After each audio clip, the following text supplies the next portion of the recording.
Ang hanap buhay, yung pang-isang hanap buhay, yung yung maghanap ka ng trabaho. Yung pangalawang hanap buhay, yung hahanap ka na ng ibang asawa.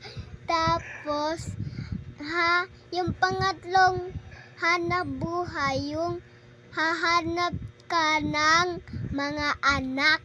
Yung pang-apat na panghanap buhay, yung ano ba yun? Baby. Hahanap ka nun.